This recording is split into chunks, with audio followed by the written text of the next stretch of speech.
राजनीतिक सत्ता जो है हमें क्यों नहीं मिल रही है, हमारा प्रधानमंत्री मुख्यमंत्री क्यों नहीं बनता, हम सत्ता से बाहर क्यों होते हैं। बुद्ध पूर्णिमा एक ऐसा त्योहार है भारत का जो पूरे विश्व में मनाया जाता है। ना तो दिवाली ना होली। यानी अफगानिस्तान जो है वो आज कौन सा देश है, मुस्लिम देश है, हिंदू या बौद्ध देश तो नहीं है वो। फिर पाकिस्तान भी सारा जो है मुस्लिम देश है। तो वहां अफगानिस्तान में बुद्ध की मूर्ति कहां से आई। तो बुद्ध की मूर्ति जो है मुसलमान तो बनाएंगे नहीं, ना हिंदू बनाएंगे, तो बौद्ध भारी संख्या में वहां होंगे, इसीलिए बौद्धों ने ही बुद्ध की मूर्ति बनाई होंगी। जब अफगानिस्तान पूरा बौद्ध था, पाकिस्तान पूरा बौद्ध था, तो ये जो हम जहां रहते हैं ये क्या हिंदू राष्ट्र था? हिंदू राष्ट्र तो कभी रहा ही नहीं। हिंदू धर्म हमेशा यहाँ पे अल्पसंख्यक बन के रहा। बाबा साहेब ने कहा था कि मैं हिंदू पैदा हुआ ये मेरे बस की बात नहीं थी, लेकिन मैं हिंदू मरूंगा नहीं। अगर उस समय परम पूज्य बाबा डॉक्टर भीमराव अम्बेडकर की इस बात को उनके समाज ने मान लिया होता तो क्या होता, हिंदू धर्म जो है एक ही दम से अल्पसंख्यक हो जाता, होता नहीं होता। अगर आज भी ये समाज बाबा साहेब की उस बात को मान ले तो हिंदू धर्म अल्पसंख्यक है। आज जो बाबा साहेब का अपमान करने वाले लोग हैं, आप लोगों पर अत्याचार करने वाले लोग हैं, उनको ताकत कहां से मिल रही है? ताकत सत्ता से मिल रही है ना। सत्ता में से तो अपमान कर रहे हैं, इसीलिए तो आपके ऊपर अत्याचार कर रहे हैं। और उनको सत्ता कहां से मिल रही है? आपके वोट से मिल रही है। और आपका वोट उन्हें कैसे मिल रहा है? क्योंकि आप उनके धर्म को मानते हो, सीधी सी बात है। तो बाबा साहब डॉक्टर भीमराव अंबेडकर बहुत महत्वपूर्ण बातें इस समाज के लिए कहते हैं और बहुत महत्वपूर्ण काम करते हैं, लेकिन उस पर हमारा फोकस नहीं। बाबा साहब का सम्मान कौन कौन लोग करते हैं? ईमानदारी से बोलना, जांच होगी, जांच कर लें। अच्छा ठीक है, तो ये बताइए कि बाबा साहेब कौन से धर्म को मानने वाले थे? बौद्ध धर्म। आप में से कितने लोग बौद्ध हैं? आप में से कितने लोग बौद्ध हैं? हाथ खड़ा करो। अरे अभी तो कह रहे सारे सम्मान करते हैं बाबा साहब का। सोचिए, सभी धर्मों का सम्मान कैसे हो सकता है? सत्य तो एक होता है ना, ये सत्य जो है 10 होते हैं। धर्मनिरपेक्ष राज्य है ऐसा जो है बाद में 42वें संविधान में जोड़ा गया था, ये बात ठीक है। और ऐसा जो है जोड़ा गया इससे नहीं, शब्द से कुछ फर्क नहीं पड़ता, बल्कि संविधान के जो आर्टिकल हैं, अनुच्छेद हैं, वो इसको बयां करते हैं कि वो सभी धर्मों की बराबर इज्जत करते हैं, रिस्पेक्ट करते हैं। ये बात ठीक है, वी मस्ट डू दैट, हमें वो करना चाहिए। हमें किसी का अपमान करने का कोई हक नहीं, सही बात है। लेकिन हमें जो है अपनी तरक्की के लिए क्या जरूरी है उसको भी नजरअंदाज नहीं करना चाहिए। बाबा साहेब महानतम हस्ती थे भारत की महानतम हस्ती थे या विश्व की? अच्छा, महानता की अगर बात करें तो बाबा साहेब जो है भारत के अंदर आपको उनके बराबर या उनके आसपास कोई महान व्यक्ति दिखाई देता है? कोई नहीं दिखाई देता। इतना बड़ा कद और इतना महान व्यक्ति यदि कोई बात कहेगा तो उस बात को जो है वैल्यू देनी चाहिए नहीं देनी चाहिए? देनी चाहिए। कोई भी काम करता है या कोई भी बात कहता है तो उसको वैल्यू देनी चाहिए। अच्छा, जो महान लोग होते हैं जब भी कोई काम या काम करते हैं या कोई बात कहते हैं तो किसके लिए करते हैं, किसी लिए कहते हैं? अपने लिए तो नहीं करते, है ना। तो इसलिए जब वो महान इसीलिए होते हैं, इसी कारण से महान होते हैं क्योंकि वो अपने लिए ना जीकर वो समाज के लिए जीते हैं। तो महान लोगों में जो है दो तरह के लोग होते हैं। कई बार हम गलती से जो जो राजनीतिक लोग होते हैं उनको भी महान मान लेते हैं, समझ लेते हैं, लेकिन सही मायने में महान कौन? एक राजनीतिक व्यक्ति या एक सामाजिक उद्धारक? राजनीतिक व्यक्ति को आपके हित और अहित से कोई लेना देना नहीं है। आपका भला हो रहा है, आपका बुरा हो रहा है, उससे कोई मतलब नहीं है। उसे किस बात से मतलब है कि आपका वोट उसे कैसे मिले। अगर उसको लगता है कि जिन लोगों के बीच में वो आज बात कर रहा है, बैठा हुआ है, वे लोग शराब पीने वाले लोग हैं, तो वो उनको ये नहीं कहेगा शराब मत पी, कहेगा क्या? क्या करेगा? बल्कि उनको शराब बांटेगा। तो ऐसा व्यक्ति जो है शराब बांटकर जो है समाज का उत्थान कर रहा है या नुकसान कर रहा है? तो जो राजनीतिक व्यक्ति है वो हमारे लिए बिल्कुल भी इंपॉर्टेंट नहीं। एक सामाजिक व्यक्ति, समाज का उत्थान करने वाला व्यक्ति यदि राजनीति करता है तो बहुत इंपॉर्टेंट है। तो बाबा साहेब कैसे व्यक्ति थे? राजनीतिक तो वो भी थे, राजनीति वो भी करते थे, पार्टी भी बनाई, है ना। तो कैसे राजनीतिक व्यक्ति थे? समाज का उत्थान उनके लिए जरूरी था। उन्होंने कभी इस बात की परवाह नहीं की कि मैं जो कह रहा हूं और जो मैं कर रहा हूं, समाज उसको स्वीकार करेगा या नहीं करेगा, समाज क्या कहेगा, समाज को अच्छा लगेगा या बुरा लगेगा। उन्होंने कभी इस बात की परवाह नहीं की। लेकिन एक राजनीतिक व्यक्ति हमेशा जो है इस बात की बहुत परवाह करता है। जब वो मंच पे खड़ा होकर भाषण देता है तो वो इस बात को देखता है कि सामने वाले लोग जो हैं क्या चाहते हैं, तो जो वो चाहते हैं वही बोलता है। ऐसा ही है ना।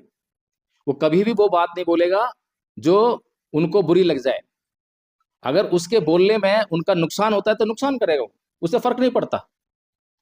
अगर सामने बैठी हुई भीड़ को हिंसा पसंद है तो वो हिंसात्मक ही बोलेगा।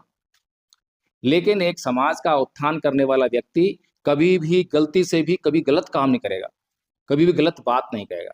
इसीलिए परम पूज्य बाबा साहब डॉक्टर भीमराव अंबेडकर की जो वैल्यू है वो और भी बढ़ जाती है, क्योंकि उन्होंने कभी भी इस बात की परवाह नहीं की कि उनके समाज के लिए जो काम कर रहे हैं, जो बात कह रहे हैं, वो समाज उसको स्वीकार करेगा या नहीं करेगा, समाज को वो अच्छी लगेगी या नहीं लगेगी। तो ऐसे कौन कौन से काम किए बाबा साहेब ने जो समाज को अच्छा नहीं लगा।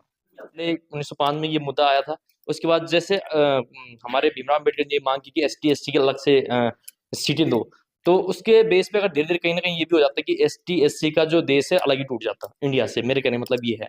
तो वहां पे गांधी जी ने उनको बताया था कि ये चीजें मत करो और हम आपको एक्स्ट्रा सीट देके आप इंडिया में ही रहो और अलग मत करो एसटी एससी समाज को। ये है मेरे कहने का मतलब सर। जी जी, थोड़ा गलती तो नहीं कह सकते हम इसे, उन्होंने हमारे हित के लिए ही कहा था।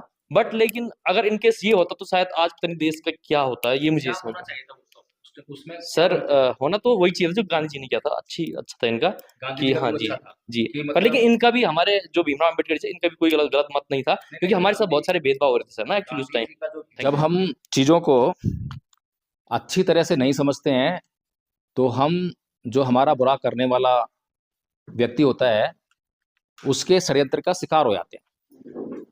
और ऐसा ही होता है, राजनेताओं के षड्यंत्र का हम शिकार रहे। इसीलिए पिछले 70-75 साल से भारत का आजाद होने के बाद, संख्या में बहुत अधिक होने के बाद भी, ये जो समुदाय है राजनीतिक शोषण का शिकार है। किस लिए है?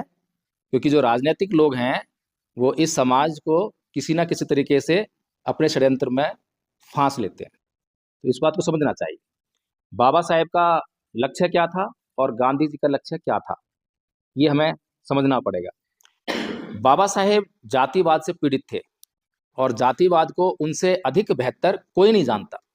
तो बाबा साहेब ने एक बात कही थी कि गांधी जी, दाई और जाई में फर्क होता है, दाई और जाई में फर्क होता है। तो जो बच्चा है, बच्चा पैदा करने का जो दर्द है वो जाई जान सकती है, दाई नहीं जान सकती।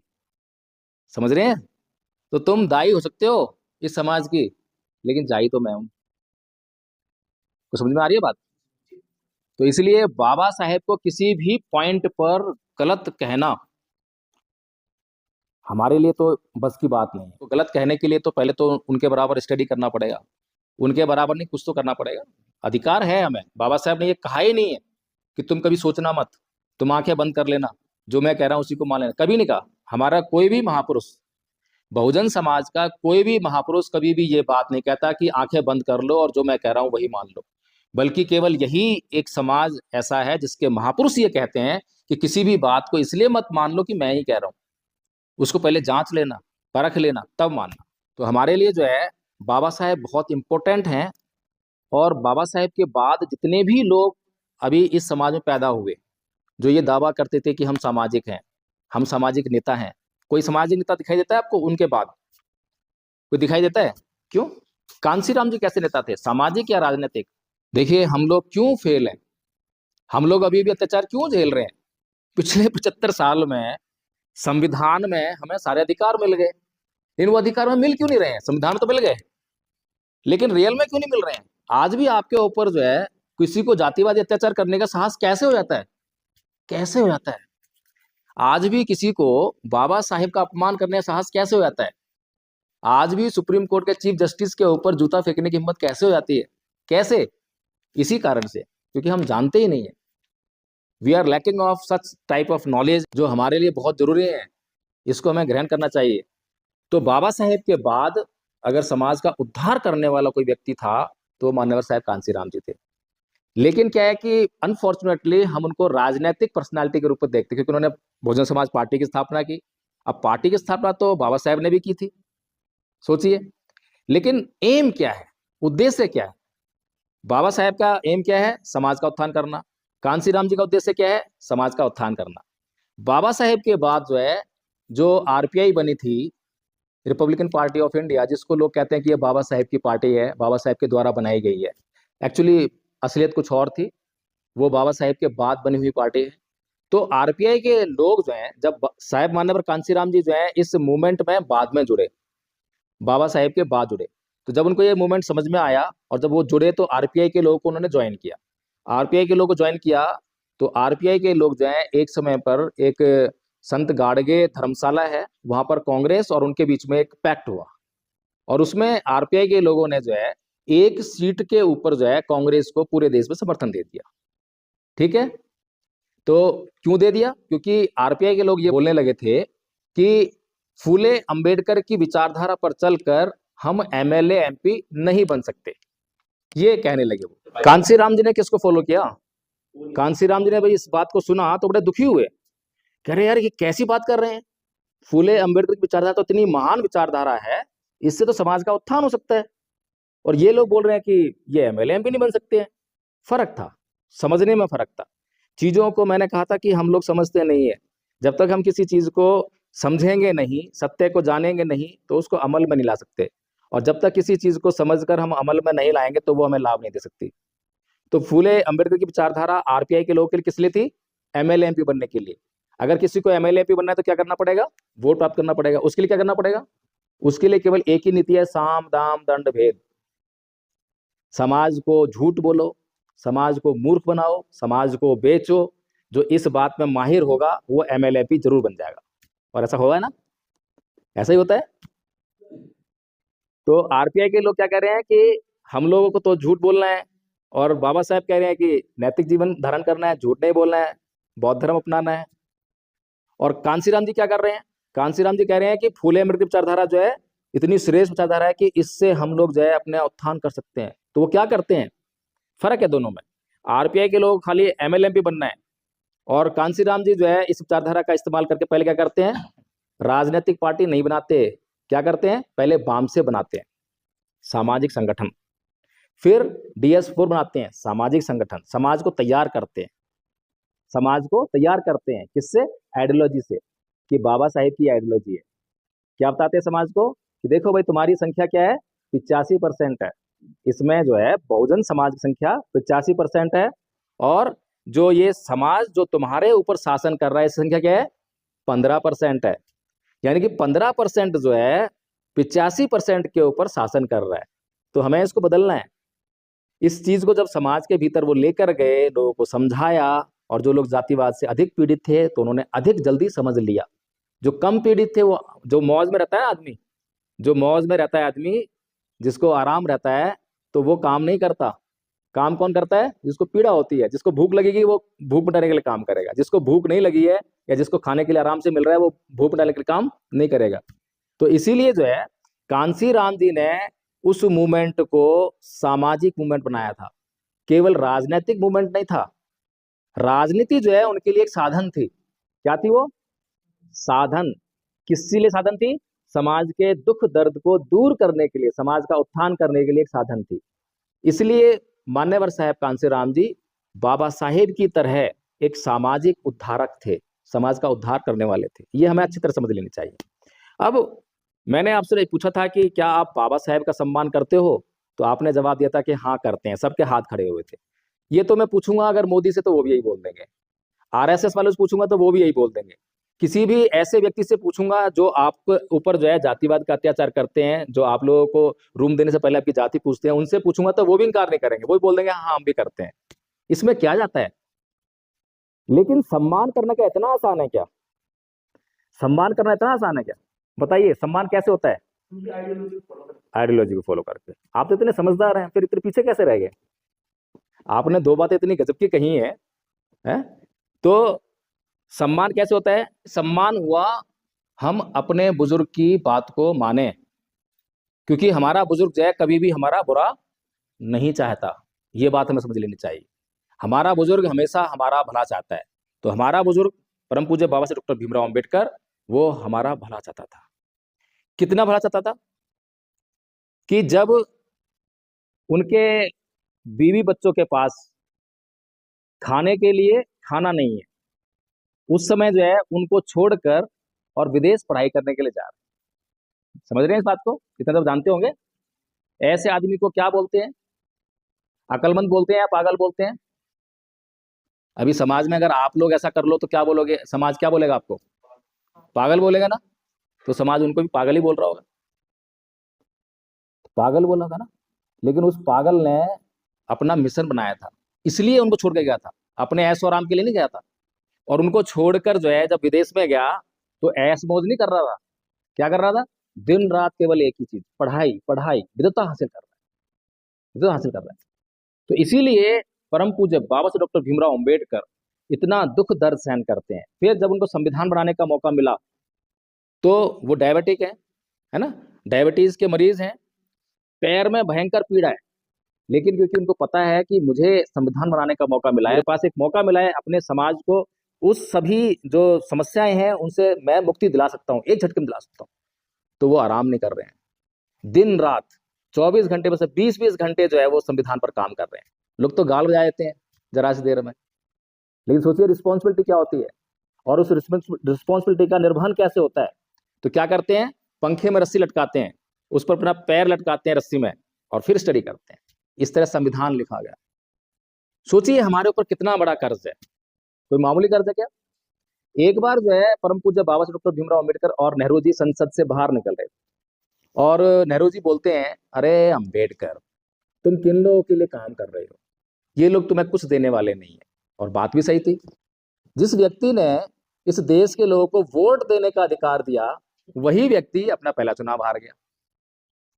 अब सोचिए, जिसने संविधान लिखा, जिसने वोट का अधिकार दिया, पहली बात तो उसके खिलाफ किसी को चुनाव लड़वाना नहीं चाहिए था, किसी पार्टी को लड़वाना नहीं चाहिए था। लेकिन वो पार्टी क्योंकि बाबा साहेब की दुश्मन पार्टी थी, इसलिए चुनाव लड़वाया गया। फिर किसी को चुनाव लड़ना नहीं चाहिए था, लड़ा भी गया। और फिर जिसने चुनाव लड़ा वो कोई और नहीं था, वो उसी जाति का आदमी था, अनुसूचित जाति का आदमी था। फिर लड़ा भी गया, लड़ाया भी गया और चुनाव हरवाया भी गया। तो नेहरू जी जो बोल रहे हैं ठीक ही बोल रहे हैं। और नेहरू जी की बात अगर बाबा साहेब मान लेते तो बाबू जगजीवन राम हमारे समाज से हुए, उप प्रधानमंत्री तक बने, तो बाबा साहेब क्या नहीं बन सकते थे? सोचिए। लेकिन उन्होंने क्या जवाब दिया? उन्होंने कहा, है नेहरू जी, मैंने इस समाज में जन्म लिया है, इस समाज का मेरे ऊपर कर्ज है। अगर ये मेरा समाज मुझे पीट पीट कर लैंप पोस्ट पर भी लटका दे तो भी मैं मरते दम तक इसी समाज के लिए काम करूंगा। समझ रहे हैं? इस कर्ज को जो है महसूस करने की जरूरत है। मैं कोई पॉलिटिकल आदमी नहीं हूं और ना ही मैंने यहाँ पर आने के लिए किसी से पैसे मांगे हैं, किसी से पैसे लिए, ना ही मैंने ये इन लोगों को ये बोला कि आप इतनी सारी भीड़ लेकर आना, क्योंकि ये भीड़ का मूवमेंट नहीं है, ये समझने का मूवमेंट है, ये समझकर जो है काम करने का मूवमेंट है। तो हम लोग जो है हमारी समस्याएं क्या हैं और उन समस्याओं से हम जो है कैसे मुक्त हो सकते हैं, इसको समझने का बहुत बड़ा मूवमेंट है। पिछले 70 साल में परम पूज्य बाबा साहब डॉक्टर भीमराव अंबेडकर एक अकेले पढ़े लिखे व्यक्ति थे। एक अकेले पढ़े लिखे व्यक्ति ने हमें क्या क्या दिया? संविधान दे दिया, संविधान में लोकतंत्र दे दिया, हमें सारे अधिकार दे दिए, ये ऐशो आराम की जिंदगी दे दी।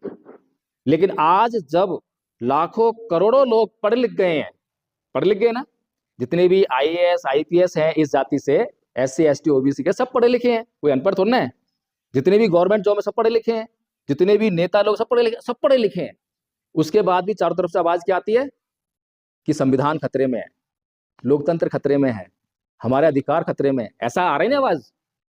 इसका मतलब क्या समझे? इसका मतलब क्या है? एक अकेला अंबेडकर सब कुछ दे रहा है और लाखों करोड़ों लोग हो गए तो ये आवाज आनी चाहिए हम सब बिल्कुल सुरक्षित हैं, ऐसी आवाज आनी चाहिए थी। लेकिन उल्टी आवाज आ रही है कि हमारा सब कुछ खतरे में है। इसका मतलब ये है कि हम लोग कहीं ना कहीं सामाजिक बेईमानी कर रहे हैं। जो मिशन बाबा साहब डॉक्टर भीमराव अंबेडकर का था उसको हमने समझा ही नहीं। तो मिशन मूवमेंट का हम लोगों ने अब तक नकली खाना खाया, लोभ, लालच और निजी स्वार्थ का। समझ में आ रहा है नकली खाना और असली खाना कौन सा होता है? त्याग, समर्पण और बलिदान का। जब जब जिस जिस व्यक्ति ने समाज में त्याग, समर्पण और बलिदान का खाना खाया, मिशन मूवमेंट का, तब तब समाज जो है आगे बढ़ गया। मान्यवर साहब कांशीराम जी बाबा साहब के बाद कौन सा खाना खाया? असली खाना, त्याग, समर्पण, बलिदान का। क्या बोला कि मैं कसम खाता हूं कि आज जिंदगी अपने घर नहीं जाऊंगा। और जब उनके पिताजी की डेथ हुई तो उनके घर से कुछ ही दूरी पर वामसेव का अधिवेशन चल रहा था। अपने पिताजी की मृत्यु पर भी घर नहीं गए। समझो, ये मिशन जो है त्याग मांगता है। और हमारे महापुरुषों ने इतनी अच्छी जिंदगी दी है कि अब हमें बाबा साहब की तरह अपने बीवी बच्चे कुर्बान करने की जरूरत नहीं है। उनकी तरह हमें सारी जिंदगी अपना ऐशो आराम कुर्बान करने की जरूरत नहीं है। अगर ये सारे पढ़े लिखे लोग एक एक घंटा, रोज का एक एक घंटा भी दें, तो भी ये समाज जो है बहुत खुशहाल हो सकता है। इसका सब कुछ बच सकता है, सब कुछ बच सकता है ना। लेकिन आज समाज का फोकस कहां पर है? आज समाज का फोकस है धन संपत्ति इकट्ठा करने पर, नौकरी लेने पर, इसी पे है ना। अब सोचिए, हमने बहुत सारी संपत्ति इकट्ठी कर ली, बहुत सारी बिल्डिंग्स बना ली, है ना, और हमारे पास पैसे की कोई कमी नहीं है। पैसों की कमी तो मणिपुर में हिंसा हुई, उन लोगों के पास भी नहीं थी। हुई थी क्या? बांग्लादेश के प्रधानमंत्री शेख हसीना, उसके पास भी नहीं थी। नेपाल में जो लोग नदी नालों में दौड़ रहे थे, उनके पास भी नहीं थी। पद प्रतिष्ठा भी थी, पैसा भी था, सब कुछ था, लेकिन क्या नहीं था? सामाजिक माहौल नहीं था। सामाजिक माहौल नहीं था ना। इसीलिए हमें फोकस करना चाहिए। अगर हम वास्तव में देशभक्त हैं तो इस देश के एक एक व्यक्ति को सबसे पहले देशभक्ति क्या है वो समझाएं, फिर राष्ट्र क्या है वो समझाएं। क्या अभी जो लोग राष्ट्र का नारा लगाते हैं, देशभक्ति का दिन रात राग अलापते हैं, क्या वो देशभक्त हैं? क्या वो वास्तव में राष्ट्र का मतलब समझते हैं कि राष्ट्र क्या होता है? समझते हैं क्या? बताइए मुझे। अभी मैंने आपसे एक सवाल पूछा था, आप लोगों में से बौद्ध कौन कौन है, तो क्या आंसर निकला था इसका? 0। बाबा साहेब का सम्मान करने वाले लोग बाबा साहेब की बात को नहीं मानते हैं। मैंने कहा था कि बाबा साहेब ने हमेशा वो बात कही और वो काम किया जो समाज के लिए जरूरी था, बहुत जरूरी था, कोई थोड़ा बहुत नहीं, पूरा जरूरी था। अगर बाबा साहेब की एक एक बात को, जितनी भी बातें कही, अगर उसको मान ले तो ये समाज सुरक्षित हो जाएगा। कैसे हो जाएगा? 1935 में परम पूज्य बाबा डॉक्टर भीमराव अम्बेडकर ने एक बात कही थी। बाबा साहेब ने कहा था कि मैं हिंदू पैदा हुआ, ये मेरे बस की बात नहीं थी, लेकिन मैं हिंदू मरूंगा नहीं। अगर उस समय परम पूज्य बाबा डॉक्टर भीमराव अम्बेडकर की इस बात को उनके समाज ने मान लिया होता तो क्या होता? बताइए क्या होता? हिंदू धर्म जो है एक ही दम से अल्पसंख्यक हो जाता, होता नहीं होता? अगर आज भी ये समाज बाबा साहेब की उस बात को मान ले तो हिंदू धर्म अल्पसंख्यक है। आज जो बाबा साहेब का अपमान करने वाले लोग हैं, आप लोगों पर अत्याचार करने वाले लोग हैं, उनको ताकत कहां से मिल रही है? ताकत सत्ता से मिल रही है ना। सत्ता में से तो इसलिए तो अपमान कर रहे हैं, इसीलिए तो आपके ऊपर अत्याचार कर रहे हैं। और उनको सत्ता कहां से मिल रही है? आपके वोट से मिल रही है। और आपका वोट उन्हें कैसे मिल रहा है? क्योंकि आप उनके धर्म को मानते हो। सीधी सी बात है। तो बाबा साहब डॉक्टर भीमराव अंबेडकर बहुत महत्वपूर्ण बातें इस समाज के लिए कहते हैं और बहुत महत्वपूर्ण काम करते हैं, लेकिन उस पर हमारा फोकस नहीं है। फिर 1956 में बाबा साहब ने बौद्ध धर्म ग्रहण किया। क्यों किया? 1950 में संविधान लिख दिया, संविधान लागू करवा दिया, और संविधान लागू करवाने के बाद 6 साल बाद जो बौद्ध धर्म अपना रहे हैं। अगर संविधान में हमारी सभी समस्याओं का हल होता तो बाबा साहब को क्या पड़ी थी हिंदुओं से दुश्मनी मोल लेने की? क्या जरूरत थी आपको जी का जंजाल डालने के लिए, आपको उनसे लड़ाने के लिए, मनुवाद वर्सेस अम्बेडकरवाद? क्या जरूरत थी? लेकिन बाबा साहेब डॉक्टर भीमराव अंबेडकर ने कहा था कि मेरे समाज की सभी समस्याओं का हल बौद्ध धर्म में है। क्यों? क्योंकि जो मान्यवर साहब कांशीराम जी आपको बाद में समझा रहे हैं, वो बाबा साहब पहले ही समझ गए हैं कि ये समाज, कौन समाज? SC ST OBC समाज पहले जो है बौद्ध था या नहीं था? इतिहास पढ़ा है आप लोगों ने? पढ़ा है? तो कैसे बौद्ध थे बताओ? आप लोग बौद्ध थे या हिंदू थे? क्या थे आप? बौद्ध थे। कैसे पता लगा आपको? क्या सबूत है आपके पास? प्रमाण क्या है? ऐसे तो कुछ भी नहीं कह सकते हम। प्रमाण सब कहना चाहिए, क्योंकि हम स्टूडेंट्स हैं। स्टूडेंट्स जो है कोई भी बात कहते हैं तो उसकी वैल्यू होनी चाहिए, और वैल्यू कब होती है, जब हम प्रमाण के साथ में कोई बात कहते हैं। तो अभी आपने जो है अफगानिस्तान में बामियान में जो है, जब तालिबान ने वहां पे आक्रमण करके उस पर कब्जा कर लिया, तो बहुत बड़ी बड़ी मूर्ति थी बुद्ध की बामियान में, आपको पता लगा होगा ना, तोड़ी थी वो, टीवी पे काफी रिपोर्टिंग हुई उसकी जो है। तो बामियान यानी अफगानिस्तान जो है वो आज कौन सा देश है, मुस्लिम देश है, हिंदू या बौद्ध देश तो नहीं है वो। हिंदू और बौद्ध तो वहां देखने को भी नहीं मिलते, सुनने को नहीं मिलते हैं। फिर पाकिस्तान भी सारा जो है मुस्लिम देश है। तो वहां पर जो है बुद्ध की मूर्तियां कहां से आई, अफगानिस्तान में बुद्ध की मूर्ति कहां से आई? तो बुद्ध की मूर्ति जो है मुसलमान तो बनाएंगे नहीं, ना हिंदू बनाएंगे, तो बौद्ध भारी संख्या में वहां होंगे, इसीलिए बौद्धों ने ही बुद्ध की मूर्ति बनाई होंगी। जब अफगानिस्तान पूरा बौद्ध था, पाकिस्तान पूरा बौद्ध था, तो ये जो हम जहां रहते हैं ये क्या हिंदू राष्ट्र था? हिंदू राष्ट्र तो कभी रहा ही नहीं। हिंदू धर्म हमेशा यहाँ पे अल्पसंख्यक बन के रहा है, ये हमारा मूल धर्म है ही नहीं। चलिए ठीक है, अब हम इस पचड़े में नहीं पड़ते धर्म के, क्योंकि अभी आपने कहा कि मैं सभी धर्मों की इज्जत करता हूं, लेकिन बाबा साहब ने तो ये कहा ही नहीं। केवल संविधान में ये बात निश्चित की कि सबको अपने अपने धर्म को मानने का अधिकार है, उसको प्रोपेगेट करने का अधिकार है। लेकिन जब बाबा साहब डॉक्टर भीमराव अंबेडकर खुलेआम ये कह रहे हैं कि मैं हिंदू पैदा हुआ, ये मेरे बस की बात नहीं थी, लेकिन मैं हिंदू मरूंगा नहीं, तो क्या इसमें हिंदू धर्म का अपमान हो गया? क्या उन्होंने अपमान किया? नहीं, ये मेरी मर्जी है भाई, संविधान मुझे भी तो वही लिबर्टी दे रहा है, वही फ्रीडम मुझे भी तो है, अधिकार है कि नहीं है? मैं चाहे जिसको मना करूं, चाहे जिसको स्वीकार करूं।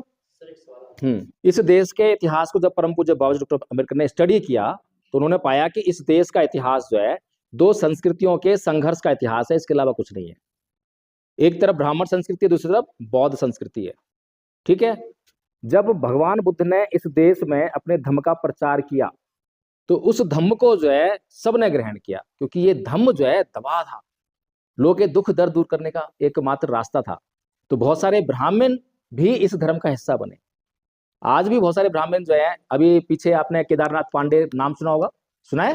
केदारनाथ पांडे, जिन्होंने जब धर्म परिवर्तन किया, मूलतः ब्राह्मण परिवार में पैदा हुए, सारे वेद पुराण सबका अध्ययन किया, लेकिन जब वो किसी बौद्ध भिक्षु के संपर्क में आए और बौद्ध धर्म का अध्ययन किया, तो हिंदू धर्म छोड़ दिया, बौद्ध धर्म ले लिया, और उनका नाम क्या हुआ? राहुल सांकृत्यायन, महापंडित राहुल सांकृत्यायन, ये तो सुना होगा नाम। तो ब्राह्मण थे। तो ऐसा नहीं है कि ये केवल जो है बाबा साहेब के लोगों का धर्म है, जैसा कि लोग ये आरएसएस के लोग बहुत प्रचारित करते हैं कि ये तो छोटे लोगों का है, नीच लोगों का है, अछूत लोगों का है, एससी एसटी का है। ऐसा नहीं है, ये विश्व धर्म है।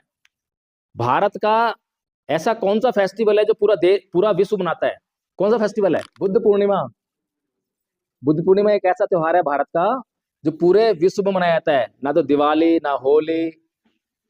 ठीक है, तो कहने का मतलब ये है कि परम पूज्य बाबा साहब डॉक्टर भीमराव अंबेडकर ये बात जो है हमसे क्यों कह रहे हैं कि हमें जो है बौद्ध धर्म स्वीकार कर लेना चाहिए। उसके दो कारण हैं। पहला कारण है राजनीतिक कारण। ठीक है, क्योंकि बाबा साहब ने ये कहा था कि political power is the master की ऑफ ऑल योर प्रॉब्लम्स, है ना, your all problems can be solve by this political power. ठीक है ना, ये चीज कही कि राजनीतिक शक्ति जो है हमारी सभी समस्याओं की चाबी है। तो राजनीतिक सत्ता कैसे मिलेगी? राजनीतिक सत्ता जो है हमें क्यों नहीं मिल रही है? कौन बताएगा इसका जवाब? कौन देगा? हमें राजनीतिक सत्ता क्यों नहीं मिलती? हमारा प्रधानमंत्री, मुख्यमंत्री क्यों नहीं बनता? क्या कारण है?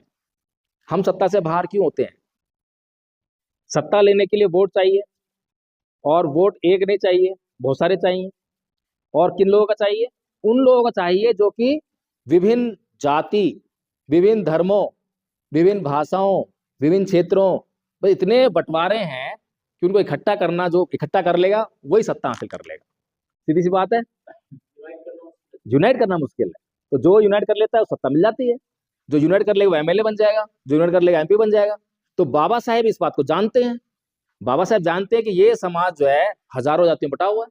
किसको? एससी एसटी ओबीसी को पहले तो पहचान करते हैं, आइडेंटिफाई करते हैं ना कि ये तो पहले बौद्ध थे, है ना। तो उसको यूनिफाई करने के लिए, उसको यूनाइट करने के लिए क्या कह रहे हैं, क्या मूल मंत्र दे रहे हैं कि जैसे छोटी मोटी नदी और नाले मिलकर महासमुद्र का, जब समुद्र मिल जाते तो महासमुद्र का निर्माण करते हैं, वैसे ही ये छोटी मोटी जातियों में बटा हुआ विकराल समाज जब ये अपनी जातियों को समाप्त करके बौद्ध बन जाएगा तो ये एक महासमुद्र का निर्माण करेगा। तो फिर सत्ता कहां रहेगी? दूर रहेगी क्या? मैंने कहा था कि हमारा महापुरुष और विशेष तौर पे बाबा साहेब जो भी बात कह रहे हैं बहुत अध्ययन के बाद कह रहे हैं, बहुत गहरी रिसर्च के बाद कह रहे हैं और हमारे लिए बहुत इंपॉर्टेंट है। एक तो कारण क्या हुआ, मैंने दो कारण बोले थे कि दो कारण थे बौद्ध धर्म अपनाने के। पहला कारण पॉलिटिकल, ठीक है। दूसरा कारण क्या था? दूसरा कारण था कि बौद्ध धर्म एक दवा है, बौद्ध धर्म एक दवा है और बाकी के धर्म एक तरफ और बौद्ध धर्म एक तरफ। क्योंकि बाकी के धर्मों का अगर आप अध्ययन करेंगे उसके इतिहास का तो आपको मिलेगा कि लोभ, लालच और हिंसा के आधार पर उनका प्रचार हुआ। एम आई राइट और रॉन्ग? इस्लाम को आप जानते ही हैं, हिंदू धर्म का भी प्रचार चल ही रहा है। ईसाईयत को आपने देखा है खूब अच्छी तरह से, कितना वॉयलेंस हुआ है, किसके लिए? धर्म के लिए। और फिर कार्ल मार्क्स को यह कहना पड़ा कि धर्म अफीम का नशा है? लेकिन बाबा साहेब क्या कह रहे हैं? बाबा साहेब कार्ल मार्क्स की उस बात से इत्तेफाक नहीं रखते थे। तो बाबा साहेब कह रहे हैं कि धर्म नैतिक जीवन का आधार है। अब कौन गलत है कौन सही है? कार्ल मार्क्स सही है या बाबा साहेब सही है? अगर बाबा साहेब सही हैं तो बाबा साहेब की विचारधारा का प्रचार क्यों नहीं हो रहा? कार्ल मार्क्स जब उसकी मृत्यु हुई तो उसकी मैयत पर केवल 14 लोग थे, हैं? और 14 लोग में से भी 4-5 ऐसे होंगे जो उसकी विचारधारा जानते ही नहीं होंगे। इतने कम लोगों ने जो है पूरी दुनिया लाल कर दी। आज विश्व में कोई भी देश ऐसा नहीं है जिसमें मार्क्सवादी पार्टी ना हो, कम्युनिस्ट पार्टी ना हो। सारे देशों में है, हमारे देश में भी है। और आधी दुनिया में तो सत्ता भी मिली है, हमारे देश में भी कई राज्यों में सत्ता आई ना। वेस्ट बंगाल में काफी लंबे समय तक सत्ता रही कम्युनिस्ट पार्टी की, केरल वगैरह में सत्ता रहती है? तो विचार किसका फैलना चाहिए था? जो सत्य पर आधारित है, जो बहुत अच्छा विचार है, लोगों के लिए जरूरी है। तो धर्म अफीम का नशा है, यहां पर जो है कार्ल मार्क्स गलत नहीं था, लेकिन उसकी स्टेटमेंट गलत थी। उसको लिखना चाहिए था अधर्म अफीम का नशा है। आपको समझ में आया? धर्म और अधर्म है। तो कार्ल मार्क्स जिसको धर्म कह रहा है वो धर्म तो है ही नहीं, वो अंधविश्वास पाखंड को धर्म कह रहा है, धर्म समझ रहा है, जबकि वो अधर्म है। क्योंकि बाबा साहेब गलत नहीं हो सकते, मैंने पहले ही कहा था। तो बौद्ध धर्म क्या है और बौद्ध धर्म दवा कैसे है, और केवल एकमात्र धर्म पूरी दुनिया में जिसका प्रचार प्रसार करने के लिए एक बूंद रक्त की नहीं बही है, ना किसी को लोभ लालच दिया है, अपने गुण के आधार पर पूरी दुनिया में फैला है, बौद्ध धर्म। समझ रहे? कितना श्रेष्ठ धर्म है। तो मैं चाहूंगा कि हमारे बीच में आदरणीय प्रियांशी बैठी हुई हैं, प्रशिक्षु हैं, अभी कोर्स कंप्लीट नहीं करा, लेकिन हमने जो ये कोर्स बनाया है एक जो है बौद्ध धर्म के प्रचार के लिए, इस कोर्स को स्टडी कर रही हैं। तो मैं चाहूंगा आपको कुछ बताएं बौद्ध धर्म के बारे में। नमो तस्य भगवतो अरहतो सम्मा संबुद्धस्स। मैं उन सम्यक संबुद्ध को नमन करती हूँ जिन्होंने अपनी समस्त इंद्रियों पर पूर्णता स्थापित करके अपने चित्त क्लेश को परिशुद्ध किया। सब पापस्य करणं कुशलस्य उपसंपदा सचित परियोदपनं एतं बुद्धानुशासनं। सभी पाप कर्मों का न्याय करना, सभी पुण्य कर्मों का करना, यही बुद्धों की शिक्षा है। मनो पुब्बंगमा धम्मा मनो सेठा मनोमया मन साचे पद उठेन वास्ति वा करोति वा ततोनक दुख मन वेति चक्कंग व वैतो पद। मन सभी प्रवृत्तियों का अगवा है, मन ही उनका प्रधान है, वे मन से ही उत्पन्न होती हैं।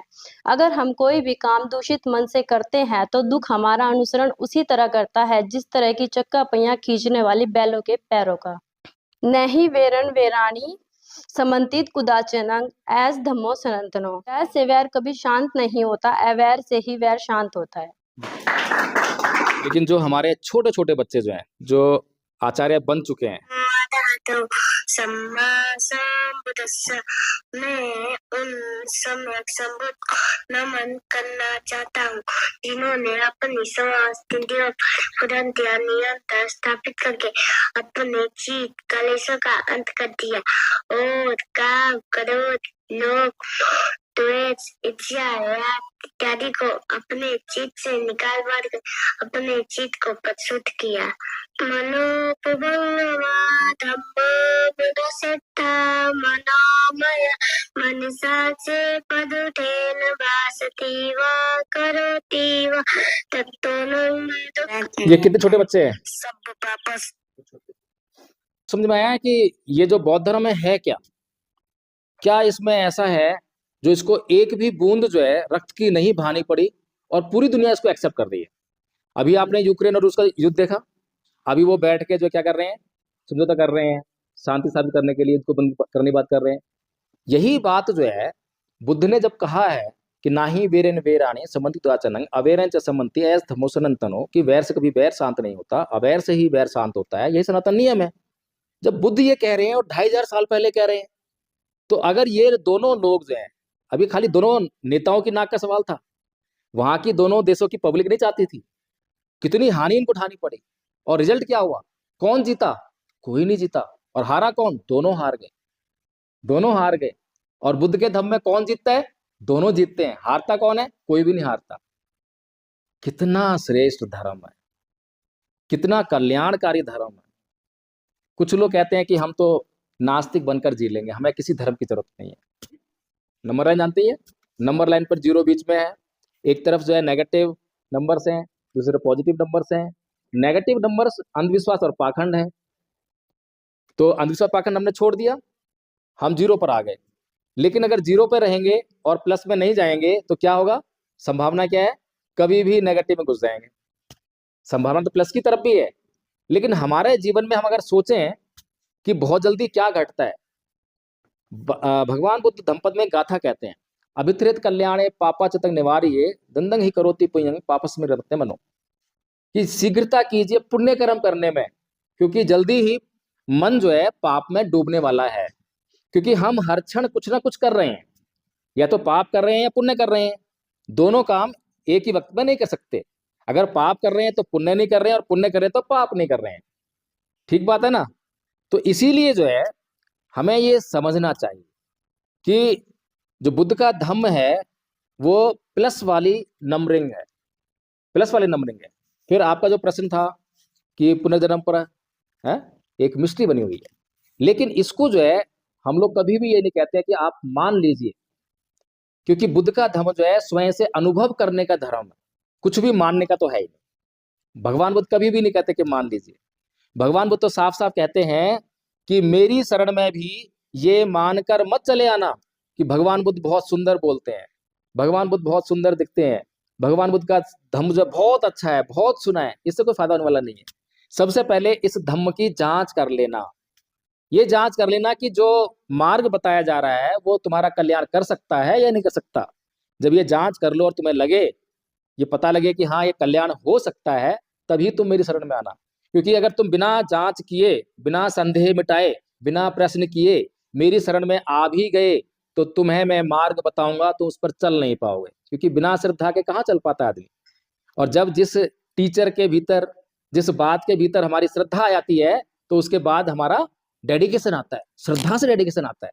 और जब हम किसी भी बात को, किसी भी काम को डेडिकेटेड हो जाते हैं, तो क्या होता है? काम हो ही जाता है। सीधी सी बात है, सफलता की तो और कोई दूसरी बात ही नहीं है। तो इसीलिए भगवान बुद्ध जो है पहले महामानव है, पहले महामानव। क्योंकि एक मैंने कहा था कि महापुरुष जो है समाज उनको जो है पागल ही कहता है। तो भगवान बुद्ध क्या कर रहे हैं? भगवान बुद्ध से पहले जो और भी लोग तपस्या करते थे ना, ऋषि मुनि तपस्या करते थे, तो काय के लिए करते थे? वो स्वर्ग की खोज के लिए, कि उनको स्वर्ग जाना है, और किस लिए? सुख प्राप्त करने के लिए, और किस लिए? अप्सराओं के लिए। यही तो रहते हैं उनके खोज के विषय। लेकिन पहली बार जो है संसार में एक महामानव हुआ, जो ना तो स्वर्ग की खोज में गया, ना अप्सराओं की खोज में, ना सुख की खोज में। किसकी खोज में गया? दुख की खोज में गया। वो पहला व्यक्ति जो दुख की खोज में गया। तो समाज क्या कहेगा उसको? अरे पागल है यार, लोग तो सुख चाहते हैं और ये दुख चाह रहा है? तो क्यों चाह रहा है वो दुख जो है? पहले वो दुख को परिभाषित करते हैं। क्यों करते हैं? अगर ये मोबाइल जो है मैं किसी कमरे में रख दूं और आपको बोलूं कि जाओ मोबाइल ले आओ, और आप मोबाइल कभी देखा नहीं आपने, ले आओगे मोबाइल? नहीं लेके आओगे। लेकिन अगर मैं मोबाइल को थोड़ा परिभाषित कर दूं, उसको डिफाइन कर दूं, देखो मोबाइल ऐसा होता है, टच करो तो ऐसे लाइट जलेगी, चौकोर होगा, इतना बड़ा होगा, तो थोड़ी देर में ले ही आओगे। सीधी सी बात है ना? इसीलिए सबसे पहले हमें जो है दुख को पहचानना आना चाहिए। इसीलिए भगवान बुद्ध ने दुख को पहले डिफाइन किया। क्या कहा? जाति भी दुखा, जरा भी दुखा, व्याधि भी दुखा, मरणम भी दुखं, शोक परिदेव दो मनस्यु पाया सापी दुखा।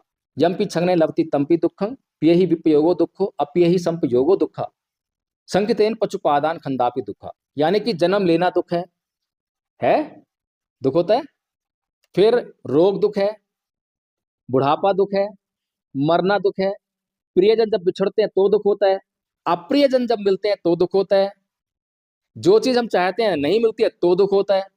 कुल मिलाकर 5 स्कंदों से निर्मित यह शरीर दुखों का घर है। अब दुख को पता लग गया भाई दुख क्या है, तो दुख पता लग गया तो दुख को कोई अपने पास में रखेगा, दुख को नष्ट करेगा, उसके कारणों को नष्ट करेगा। इसीलिए भगवान बुद्ध ने दुख का कारण क्या है उसको पहचाना। तो क्या बोलते हैं, अनेक जाति संसारं संधा विसंग अनिविसंग गह कारक विसंतो दुखा जाति पुनः पुनः गह कारक दिठोसी पुनः गहंग न कहासी सब बातें फासु का भग्गा गह कूटम विसंकितम विसंखार गतंग चित्तंग तड़हान खय मत जगा। कि मैं अनेक जन्मों तक भटकता रहा, खोजता रहा, ढूंढता रहा, अनुसंधान करता रहा और बार बार दुखों में पड़ता रहा, लेकिन हे घर बनाने वाली तृष्णा, अब मैंने तुझे देख लिया है और अब तू दोबारा घर नहीं बना पाएगी, क्योंकि मैंने घर बनाने वाली तृष्णा यानी कि उसको नष्ट कर दिया है। मेरा चित्त संस्कार रहित हो गया है, संस्कार से मुक्त हो गया है। सीधी सी बात है। तो पुनर्जन्म का मतलब समझ में आ गया। पुनर्जन्म कैसे हो रहा है, जैसे ही हमारे भीतर तृष्णा उत्पन्न होती है तो पुनर्भव होने लगता है, वही पुनर्जन्म है। हम मर गए हैं तो मर के पीछे छूट रहा, क्योंकि अगर मैं किसी से पूछूं आप लोगों से, क्योंकि आप लोगों को तो अभी इतना ज्ञान नहीं है, सभी प्राणी जन्म लेते हैं, हम मनुष्य हैं, मनुष्य के अलावा बहुत सारे प्राणी, कुत्ते बिल्ली जानवर वगैरह सारे प्राणी हैं। तो प्राणी उत्पन्न क्यों होते हैं, क्या उद्देश्य है उनका, क्या मरने के लिए उत्पन्न होते हैं? हम क्यों जन्म लिया हमने, केवल मरने के लिए? बताइए मुझे। अभी हम लोग आप लोग इतने मेहनत कर रहे हैं, पढ़ाई लिखाई करेंगे, फिर नौकरी करेंगे उसमें मेहनत करेंगे, फिर धन संपदा इकट्ठा करेंगे उसको बचाने में मेहनत करेंगे, फिर बच्चों को, फिर एक दिन मर जाएंगे। क्या मरने के लिए हमने जन्म लिया था, क्या इतनी मेहनत करने के लिए जन्म लिया था? बताइए।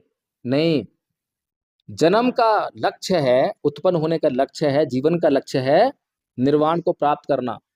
क्या बोले भगवान बुद्ध कि मैं अनेक जन्मों तक भटकता रहा, जब भी जन्म लोगे तो क्या मिलेगा, दुख मिलना है। लेकिन हम तो सुख के पेरे में फंसे हुए हैं। जैसे सुख आता है सुख तो दिखाई देता है, लेकिन उस सुख के पीछे भीतर जो है जो दुख है वो हमें दिखाई नहीं देता। ये चाय मीठी है और मैं डायबिटिक हूं, मुझे उस चाय में जो रस है जो मीठापन है वो तो दिखाई दे रहा है, और मैं उस जो दुख है उसको भूल जाऊं तो फिर क्या होगा, मेरे दुख को कोई दूर कर सकता है? यही तृष्णा है, मेरे तृष्णा ही दुखों का कारण है। इसीलिए भगवान बुद्ध एक बात और कहते हैं, बताने से निहितानि चै सोमसानि भवति नंतनो ते सोत स्था सुखे सिनो ते वे जाति जरूपगनारो। कि सुख के फेरे में पड़ा हुआ मनुष्य बार बार दुखों में आ गिरता है, सुख के फेर में। हम जीवन में इतने दुख हैं उसको नहीं देखते हैं, लेकिन जरा सा सुख मिलता है तो सुख की चाह में फिर जीने के लिए उमड़ पड़ते हैं। ये तृष्णा हमें बार बार जन्म लेने के लिए मजबूर करती है। खैर, कुल मिलाकर कहने का मतलब ये है, इतनी ज्यादा भी डिटेल जानने की जरूरत नहीं है। हमें परम पूज्य बाबा साहब डॉक्टर भीमराव अंबेडकर, जो कि महानतम विद्वान है और कोई मामूली विद्वान नहीं है, बहुत बड़े विद्वान है, अगर उनका अपमान करने का कोई कार्य कर रहा है तो वो मोदी, आरएसएस, अन्य लोग नहीं कर रहे हैं, बल्कि उनका अपना समाज कर रहा है। क्योंकि उनके अपने समाज ने जो इस समाज के लिए जो बहुमूल्य बातें कही, जो कार्य करने के लिए कहा, जो मिशन चलाने के लिए कहा, उसको नहीं किया, नहीं चलाया, बल्कि उसके इतर बहुत कुछ कर, सब कुछ करेगा, सब कुछ कर रहा है, लेकिन जो बाबा साहेब ने कहा वो नहीं कर रहा है। इसीलिए आज मैं यहाँ इस परिसर में आया, जब मैंने पूछा कि कितने बौद्ध हैं तो एक भी नहीं मिला, क्योंकि हमने जो है बाबा साहेब को समझा नहीं। तो इसीलिए मैं यहाँ पर इसलिए आया हूँ कि मुझे जो है इस भारत को बौद्धमय करना है, और भारत के लिए बौद्ध धर्म बहुत जरूरी है, पूरी दुनिया के लिए बौद्ध धर्म जरूरी है। बौद्ध धर्म एक दवा है। भगवान बुद्ध जो है एक अपराधी को, एक चोर को, डाकू को अपराधी तो कहते ही हैं, साथ में क्या कहते हैं कि ये बीमार है। क्या बोलते हैं? ये बीमार है और बीमार का इलाज करना चाहिए। केवल बुद्ध ही कह सकते हैं ये बात, अन्य कोई नहीं कह सकता। अन्य तो कहते हैं कि ये अधर्मी है, इसको मार डालो, ये पापी है, पाप को नष्ट करो। पाप को नष्ट नहीं करते, वो पापी को नष्ट करते हैं। तमाम दुनिया भर के ग्रंथ जो है भरे पड़े हैं इन्हीं बातों से। पाप नष्ट नहीं होता किसी का, क्या नष्ट होता है? पाप ही नष्ट होता है। और भगवान बुद्ध क्या करते हैं? पापी को नहीं छूते, वो जो है उसके पाप को मार देते हैं। तो भगवान बुद्ध इसीलिए जब अंगुलीमाल डाकू को जब पता लगता है कि इतना हत्यारा है, इतना नुकसान कर रहा है, तो उसको जब जंगल में सुधारने के लिए जाते हैं, कोई सेना लेकर जाते हैं, कोई हथियार लेकर जाते हैं, निहत्ते जा रहे हैं, और निहत्थे जाकर उसको सुधार कर लेकर आते हैं। और जब कोई व्यक्ति सुधर जाता है तो अंगुलीमाल सुधर गया तो समाज में वापस आया, पुनर्स्थापित हुआ, और उसी अंगुलीमाल ने पता नहीं कितने लोगों को सुधारा, कितने लोगों को जीवन दान दिया। एकमात्र उदाहरण है पूरी दुनिया में, दूसरा कोई उदाहरण नहीं है। श्री कृष्ण जी भी धर्म युद्ध करते हैं, लेकिन उनके धर्म युद्ध में क्या है, 5 गांव मांग रहे हैं कि भैया 5 गांव दे दो, ये धर्म का मामला है। धर्म का मामला था उनके लिए।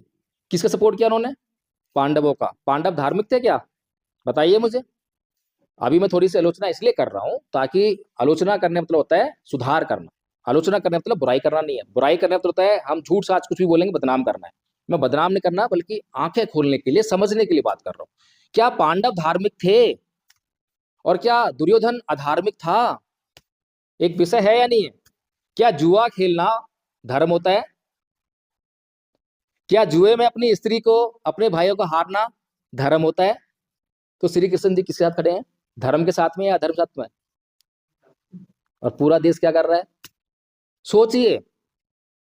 अभी नमन का अर्थ बताया, मैं उन सम्यक संबुद्ध को नमन करता हूं। ये मामूली नमन नहीं है, ये कोई हिंदू की तरह का पूजा पाठ नहीं है। पूजा का मतलब ही बदल दिया। भगवान बुद्ध ने क्या बोला था? असेवना च बालानंग पंडितानंद च सेवना पूजा च पूजनीयानंग एतक मंगल उत्तम, कि मूर्ख जनों की संगति मत करना, क्योंकि मूर्ख लोगों के साथ जाओगे तो उनकी मूर्खता का तुम्हें भी परिणाम भुगतना पड़ेगा। पंडित जनों यानी विद्वान लोगों की, उन लोगों की जिनके पास आपका कल्याण करने के लिए कुछ न कुछ ज्ञान है, उनकी संगति करना। फिर पूजा से पूजनीयानंग, किसकी पूजा करनी है? जिनके पास आपका कल्याण करने के लिए कुछ ज्ञान है। आप अपने गुरुजनों का सम्मान करते हैं, शर्तें ना। जो स्टूडेंट अपने गुरुजन का सम्मान नहीं करता, क्या गुरुजन उसको कुछ ज्ञान देता है? ज्ञान तो बहुत है गुरु के पास, लेकिन सम्मान नहीं करा, जिसको नहीं दूंगा। तो जब सम्मान मिलता है तो गुरु जो है अपना ही ज्ञान नहीं, बल्कि ढूंढ ढूंढ के जहां ज्ञान होता है उसको भी लाके उसको दे देता है। कैसे? सम्मान से।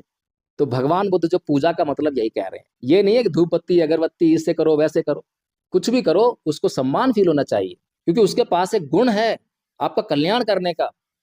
इसीलिए मैंने कहा कि ये धम्म जो है बहुत महत्वपूर्ण है। इसीलिए हम लोग जो है इस धम्म का प्रचार करने के लिए निकले हैं। लेकिन इस धम्म का प्रचार तो पिछले 56 से हो रहा है, अभी तक भारत बौद्ध में क्यों नहीं हुआ? बाबा साहेब के साथ में जिन लोगों ने धर्म परिवर्तन किया वो लाखों लोग थे, लाखों लोग थे ना। और कार्ल मार्क्स के साथ में जो है केवल 14 लोग हैं। तो 14 लोग बहुत कम होते हैं, और लाखों लोग अगर काम करते तो बहुत जल्दी भारत बौद्ध होना चाहिए था। क्यों नहीं हो पाया? क्योंकि वे लोग केवल प्रतीकात्मक धर्म प्रचार कर रहे हैं। झंडा उठा लिया पंचशील का और कह रहे हैं, नारा लगा रहे हैं, बौद्ध धर्म की क्या पहचान, मानव मानव एक समान। बौद्ध धर्म का ये नारा करुणा मैत्री भाईचारा, क्या धर्म प्रचार हो जाएगा? इससे नहीं होने वाला। क्योंकि बुद्ध का धर्म जो है एक्सपीरियंस करने का धर्म है। जब आपको कभी कोई बीमारी होती है, दुख तकलीफ होती है, और कोई आप दवा लेते हो और दवा आपको फायदा करती है, फिर क्या करते हो? नहीं, फिर उसके बाद करते क्या हो? समाज में जिस जिसको तकलीफ होती है जाएगा बताते हो ना खुद ही, वो पूछता नहीं फिर बताते हो। तो यही होता है, इसीलिए तो धर्म फैला है बौद्ध धर्म। जिन लोगों ने इसको एक्सपीरियंस कर लिया, खुद से एक्सपीरियंस किया, जिसको लाभ हुआ, वो फिर दूसरों को बताता है, यार देखो मुझे कितना लाभ हुआ, मेरा जीवन बदल गया।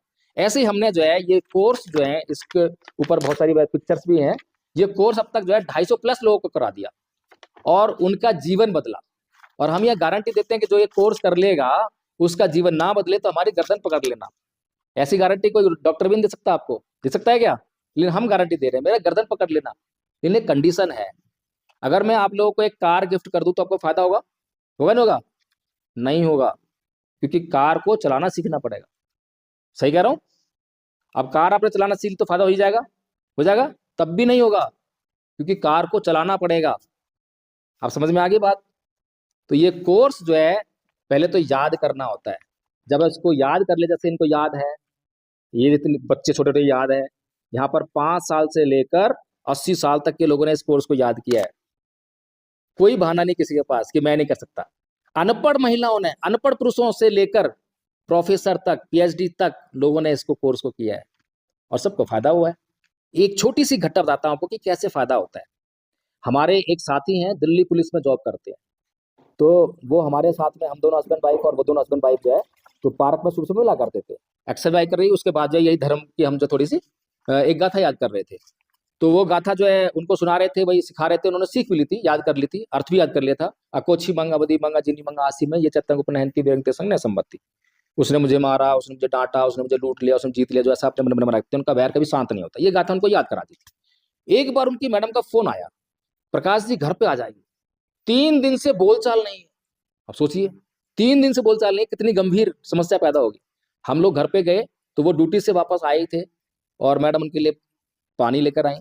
तो क्या बोलते हैं कि अगर ये लोग घर पे ना आए होते तो ये पानी का गिलास तेरे मुंह पर देकर मारता। इतना गंभीर समस्या।